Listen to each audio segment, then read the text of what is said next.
Hello, welcome. I'm so glad that you found me.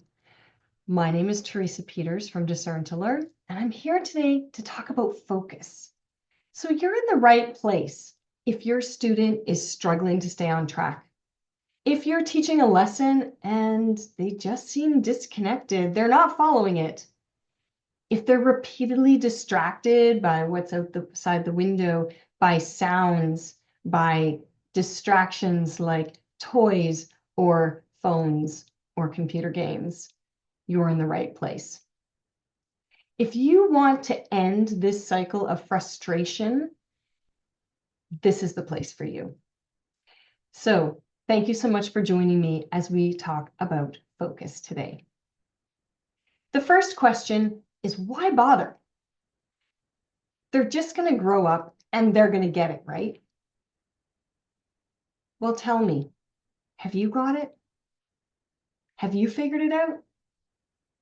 Many parents come to me and they're struggling with the same issues that their students are. And that is absolutely normal. The other thing that people ask is, well, it's just who they are, isn't it? Or, but my student has a diagnosis. You see, the thing is, it's not just who we are. Distraction is real. Focus is super important. Even if your student has a diagnosis, that doesn't mean that it's just who they are and they're going to be forever plagued with a lack of focus. So a lack of focus looks like not being able to remember the instructions, being distracted by other things that are going on, sounds, toys, just not wanting to do this right now. I bet your student can focus for hours and hours if it's something they want to do. That tells you it's a learned behavior. They can focus. It's not a matter of whether they can or can't. Maybe they're not following your lessons. They're checking out. Their mind is somewhere else. Maybe it's just taking too long to finish the work. You see, all of these are symptoms of a lack of focus, but you'll notice that many of them are also habits that we can change and we can grow through. It's really hard to get focus. It's hard to retrain our brains, to train our minds to stay on task. And is it really worth it? It's always important to ask ourselves, if I don't invest in this, is that something that matters? And I'm here to say it absolutely matters. Your student is going to excel in education if they can retain focus. When they excel in education, their confidence improves. And as soon as their confidence improves, they're willing to try harder things. They're willing to challenge themselves. They're willing to dream big and set big goals just because of the confidence that they're going to get by being able to focus. What about the workplace? Tell me, in a busy workplace, a busy office that has sounds, has people walking around, has interruptions, where our daily routine can't be always maintained, it's absolutely worth it. The people who excel in the marketplace and the people who excel at home and in families and in relationships, they're the people who can pay attention. They're the people who can come back to a task even if they're interrupted. This is what focus does for you. This is what focus does for your student. So focus is a skill. It's a skill that is going to teach your student to notice how much time has passed. It's a skill that's going to teach them to adapt to changes in their routine. What if they're interrupted? What if they can't finish that lesson right now and they have to come back to it after? It's a skill that's going to help them to be able to plan steps to finish a task. And it's a skill that's going to help them determine when they're actually done and done well. How many times have you asked your preteen to go upstairs and clean their room and they say, "I'm done"? Well, it's not really done. Those are things that help. These are skills that are really going to change your student's life. The thing is, we all have puppy brains. And who doesn't love a cute picture of a puppy? But our brains are just like a little puppy. You call it, it doesn't come. You put it on a leash and it pulls or it runs. It wants to wrap itself around your legs. It goes here and there and everywhere. And however much leash you give it, that's how much it's going to use, and it's going to want more. And our brains are exactly the same way. If we give our brains a long leash to wander around, well, they're going to. Or we can keep them on a short leash right up close to us. And every time they get out of line and they try to wander off to go do some distracting thing, we can pull them back and say, "Nope, here, heel." We train our brains the same way we train a little puppy. It has to be consistent, and we cannot give it a long leash. We cannot think, "Oh, but that's so cute." We have to keep control of our brains and be right on them all the time to teach them that this is where their lane, this is where they need to walk. This is what your brain needs to do. So let's learn how we can do that. So first of all, we want to control distractions. And so you see this little Aussie puppy here, and it's sitting. It's on a lead because it's training, but it's sitting. It's waiting to be called. But you would never take this little puppy to the mall and do this with a whole bunch of distractions around. First, you train them alone. Then you train them with some other distractions. Then you train them with more distractions, and then you train them with more. We also need to clear the clutter. So we need to make sure that our student is working in a space that's not going to provide them a whole bunch of distractions. Just like we don't train our youngest puppy at the mall or downtown. We do it in a safe place where they are going to be able to focus and pay attention.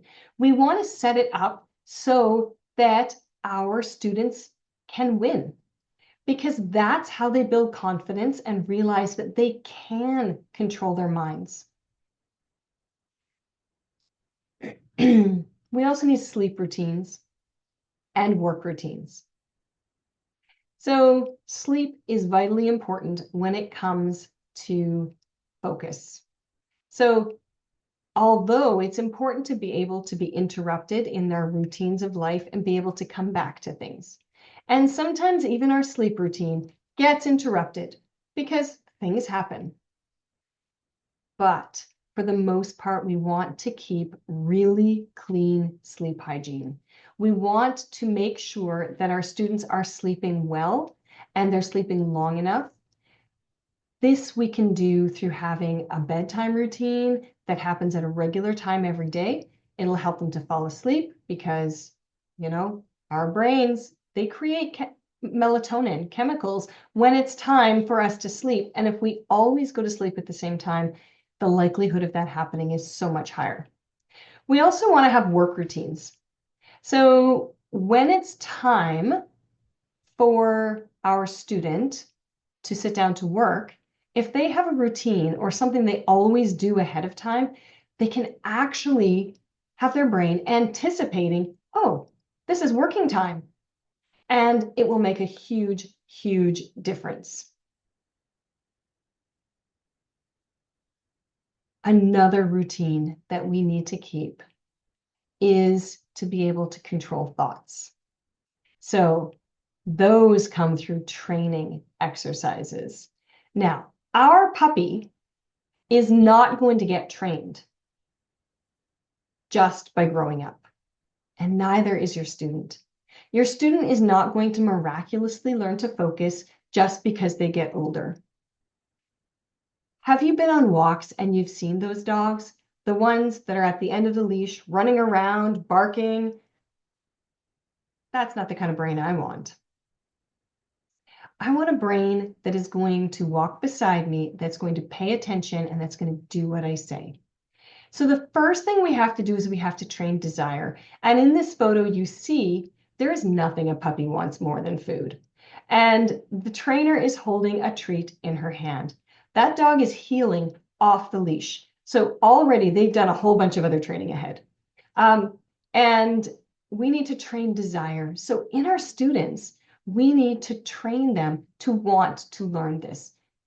If we are constantly saying, pay attention, pay attention, pay attention, they're not learning to focus. That's not self-discipline. That's other discipline.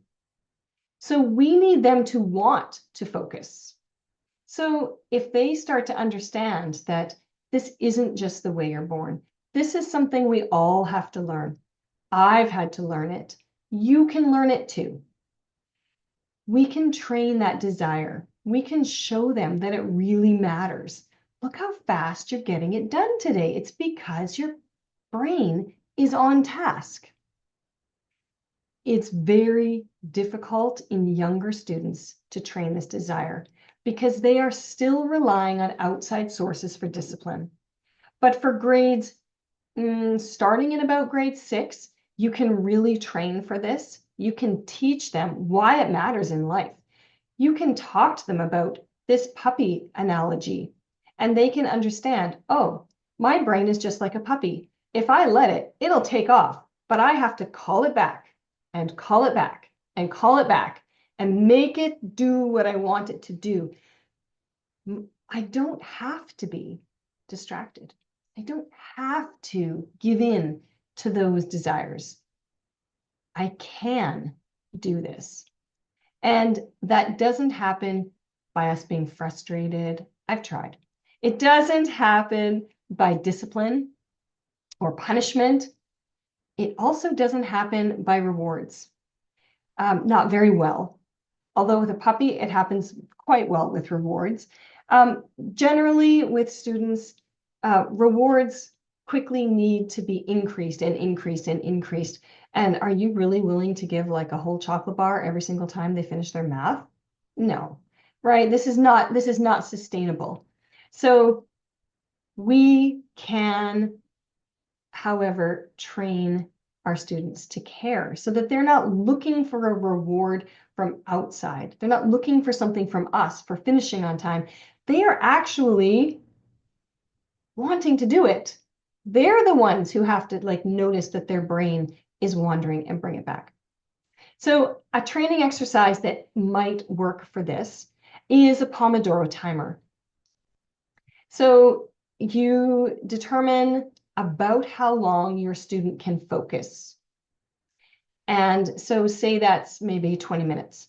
You set it for 17 minutes, and the timer will go off after 17 minutes. And they ask themselves, am I focusing? Am I paying attention? Did I pay attention for that whole period? I did. Yes. Okay, I get 3 minutes now, or I get 5 minutes now where I'm going to get up from my desk and I'm going to go do something, not on screens, not toys, not games, something else. Go outside, walk around the yard, go do push-ups, go do something, get a glass of water, get a snack.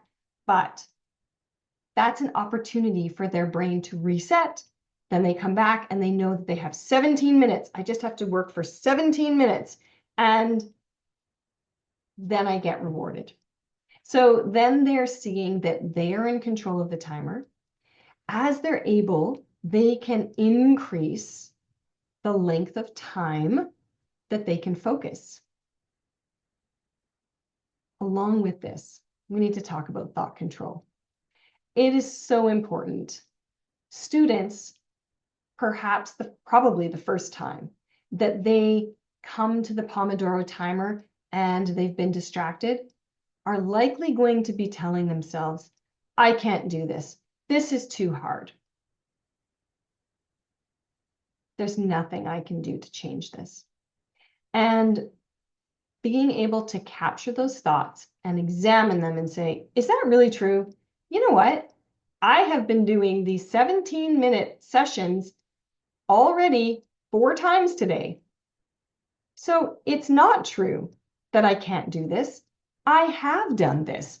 I know I can do this. What do I have to do in the next 17 minutes to make this better? Maybe I need a snack on my break. Maybe I haven't drank enough water today. Maybe I just need a little bit of fresh air. So take that break, no guilt, no shame, come back, do it again. Capturing our thoughts, being able to examine them and look for the truth and make a new plan is so, so important in this. There's another training exercise that you can do or your student can do for thought control. Just choose an object. It could be a mug, it could be a spot on the wall, it could be a picture, and just sit and look at it. And as thoughts come to you, just let them go right by. Just ignore them. Just let them fly through your mind and go right out the back door. If you keep thinking, oh, I need to do this, I need to do this, just have a paper beside you. Write down the things that you need to remember for later. It's done. Okay, thank you, brain, for telling me that I have those things to do, or thank you for reminding me that I should call so-and-so, but right now I'm doing this. There's no shame, there's no guilt that you have thoughts. You're going to have thoughts. That's what's going to happen. But being able to just not focus on them, not evaluate them or get distracted by them, most of all, is so important. So just take the thought, say, yeah, thanks, bye, out the back door, and just let it go. Let it fly right through. You might only be able to do this for 30 seconds, or your student might only be able to do it for 20 seconds. But see if you do it 2 times a day, 3 times a day, just for a few seconds at a time, you will very quickly see that you can improve and you can go longer. And this type of thought control really helps when you come to focus. In fact, it might be a great way to start your work routine. This helps you be able to let thoughts just keep on going. So when you're working on something, a thought can come to you and you can say, yeah, whatever, let it go. Or I'm going to take a note of that, and then I don't need it anymore. I'm focusing on this now. So those are some training exercises you can do with your student. So my encouragement to you today is whatever kind of students you have, wherever you are as a parent, every one of us can improve our focus. We can improve our thought control. We can improve our ability to withstand distractions. So don't give up. Keep on working. Keep on trying. You will find something that works for you and works for your student. And don't miss it. This free parent class, all the details are on the session notes. Just click the document. There's a link to register. There's 3 different times you can choose from. So please reach out, register for that. I can't wait to see you there. Thanks so much for joining me today and learning about how you can train your student to make that puppy heal in their mind.